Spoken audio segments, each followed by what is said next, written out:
Theirs no rush. यहाँ पर ये जो देयर्स है ये दोस्तों असल में there is no. There is no का मतलब होता है नहीं है। अब मैं आपको बता दूं कि जो देयर है उसको हम लोग नहीं प्रोनाउंस करेंगे, हाँ, as a introductive word. So there's no, नहीं है रश। रश का मतलब होता है जल्दी, कि जल्दी नहीं है, या फिर कहने कोई जल्दी नहीं है, theirs no rush.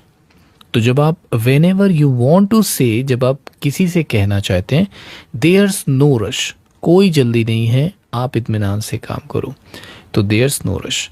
Don't teach me. Don't क्या है दोस्तों, ये डू और नॉट को शॉर्ट में डोंट लिखते हैं। इसका मतलब होता है मत या फिर नहीं, इस सेंस में यूज करते हैं। टीच का मतलब होता है सिखाना, कि मत सिखाओ।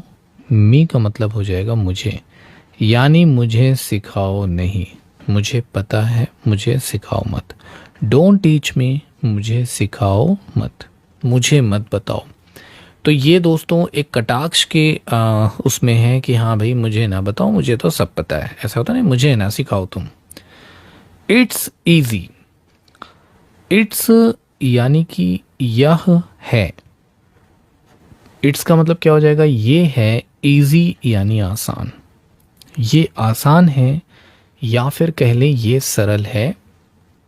इट्स इजी, ये आसान है, या फिर कह लें ये सरल है। It's easy.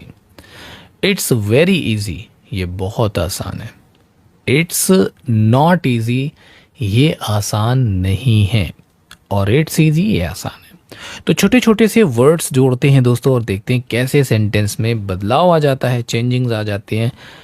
It's difficult. It's difficult यानी कि ये है डिफ़िकल्ट, मुश्किल, ये मुश्किल है।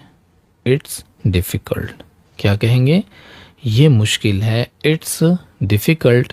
अब इसका भी नेगेटिव आप बना सकते हैं, इट्स नॉट डिफ़िकल्ट, मुश्किल नहीं है।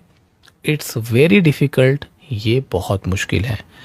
या फिर it's not difficult for me, ये मेरे लिए मुश्किल है। तो छोटे छोटे से जैसे जैसे वर्ड जोड़ते जाएंगे दोस्तों, वैसे ही आपके सेंटेंस का फॉर्मेशन होता रहेगा।